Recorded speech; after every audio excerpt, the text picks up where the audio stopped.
Pocket मारायचं आहे. Pocket दुसरीकडे चेक करू अगोदर किती कॉर्नर केस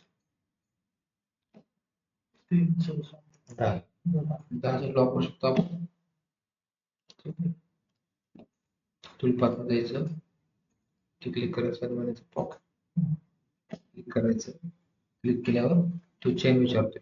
पॉकेटला आपण काय करतो, क्लोज चेन द्यायला लागते. जसं फिशिंगला देतो ना, इथे forward forward forward forward close chain दिली करायचं.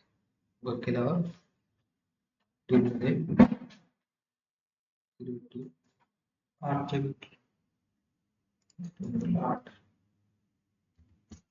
ठीक फिनिश केलं. हे टाकले पॅरामीटर कधी गेल्यानंतर ना इथे क्लीन बिलिंग कलर टाईप आपल्याला डॉट बिलिंग ते इथे क्लीन ठेवायचं कधी पण पॉकेट टाईप ठेवायचा स्टँडर्ड. ठीक आहे. मग तिथे वॉल म्हणजे काय, हे वॉलला टॉप ठेवायचा, फ्लोअरला टॉप ठेवायचा. टॉप ठेवायचं असेल तिथे ठेवू शकतो आपण. 0 करू टॉप. ठीक आहे. नंतर इथे रफिंग मध्ये एवढ्या स्टॅटर्स आहेत. पॉकेट रफिंग करायचं एवढ्या स्टॅटर कटिंग मेथड्स आहेत एवढ्या.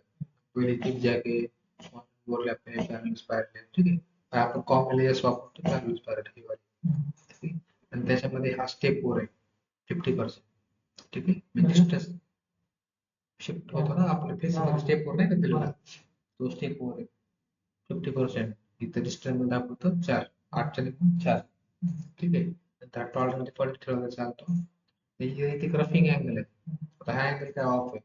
रफिंग अँगल म्हणजे का 45 डिग्री मध्ये 90 फेसिंग मध्ये पाहिलाय तो अँगल. तो फक्त जेव्हा आपण झिगझॅग किंवा मग वर वे करतो त्यावेळेस ऑन होतो. ठीक आहे. याच्या केसमध्ये ऑन होत नाही. ठीक आहे. हे ऑप्शन काय सांगतो इथं एंट्री मोशन मध्ये तुम्हाला एंट्री कशी पाहिजे टूलची. इथं ऑफ म्हटलं तर स्ट्रेट एंट्री करत रॅम्प मध्ये या टाईप एंट्री करतो. हेलेस मध्ये याच्या टाईप एंट्री करतो. ऑफ ठेवलं तर चालतं. राईट टच करतो. ठीक आहे. तर तुम्हाला हेलेस ठेवायचे, तुम्हाला ते मिनिमम रेडियस मॅक्सिमम रेडियस टाकावा लागतो. किती हेलेस घेणार आहे तो रेडियस. ठीक आहे. एक्सपायर केलं तर किती वरतून 10 अँगल किती ठेवायचं हे default parameter. Direction clockwise anti clockwise म्हणजे रोटेशनची तर क्लॉकवाईज ठेवता येईल. ठीक आहे. किंवा डायरेक्टली ऑन केलं तरी सिंपल चालतं. कारण ह्याने सायकल टाइम वाढतो, फिरत फिरत करते ते. फिनिशिंग बघायचं. आता हे फिनिशिंग आहे. ही फिनिशिंग तुमची कोणती वॉलची. किती पास ठेवायचे, किती स्पेसिंग ठेवायचे, त्याचा किती ठेवायचं. मी त्या फिनिशिंग तुम्हाला कुठं पाहिजे ते कीप डाऊन मिळायचं. फिनिशिंग द्यायचं असेल तर मी त्यावर पासेस टाकतो. तुम्हाला माहिती फिनिशिंग चालते कुठं. जर आपण इथे जर स्टॉक ठेवला वॉलला, स्टॉकच्या वरची फिनिशिंग चालणार आहे. ठीक आहे. तुम्हाला द्यायचं असेल देऊ शकता किंवा ऑफ करता. लीड अँड लीड आउट इथे इंट्री वगैरे काय करायचं असेल तुम्हाला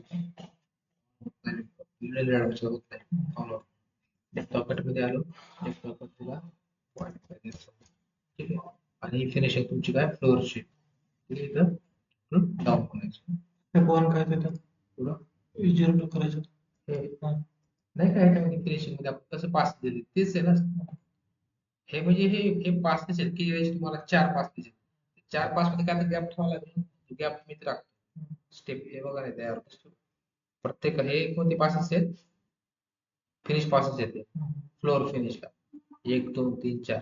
प्रत्येक पास मध्ये तुम्हाला गॅप किती द्यायचा आहे तो टाकणार आहे आपण. ठीक आहे. नंतर राईट क्लिक पॅरामीटर द्यायचं, ऍब्सोल्यूट करायचं 0 पासून ते आपण नंतर 8 mm. ठीक आहे. कॅल्क्युलेट ऑन करायचं. आपले ओके एंट्री करते तिथे एंट्री एक्झिट. तर आपण कटिंग पाहिली फक्त पॉकेटची.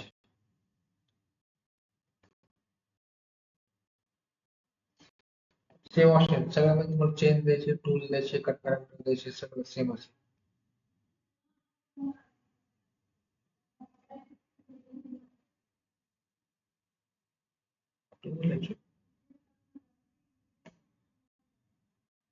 स्टॉक्स दिलेलं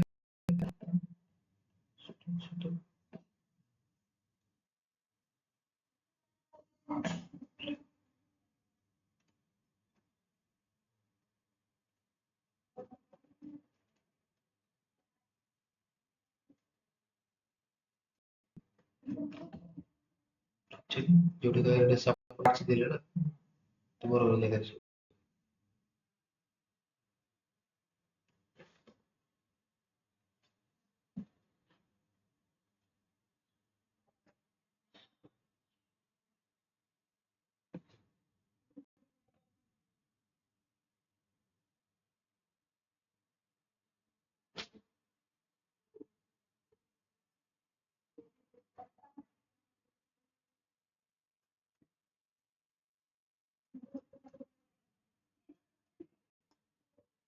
ठीक आहे. पॉकेट समजलं. त्याच्यामध्ये तुम्ही टू डी मध्ये चेक केलं. बॅकवर्ड चेक केला.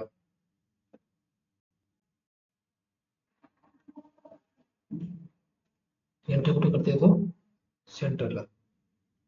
पास घेतोय बाहेर गेला. स्टेप 4 घेतला 50%. परत पूर्ण पास घेतोय बाहेर गेला. बरोबर. तर परत मध्ये येईल तिथूनच. ठीक आहे. म्हणजे आतमधून स्टार्टिंग कुठून दिलं त्यांनी आतमधून. का बरं? कारण इथं आपण जे पॅरामीटरचे ऑप्शन ठेवले ग्राफिक मध्ये काय म्हटले स्पायरल इनसाइड टू आउटसाइड म्हणजे इनसाइड मधून आउटसाइड झाली. ऑफ केलं मी. काय होईल बाहेर एंट्री करत बाहेरून मध्ये गोष्टी करत येतात. तुम्ही ते करू शकता बाहेरून मध्ये मधून बाहेर. तसं कोण करत नाही. तर मी सांगतो तुम्हाला आहे ऑप्शन बाहेर कट करतोय मध्ये येतो.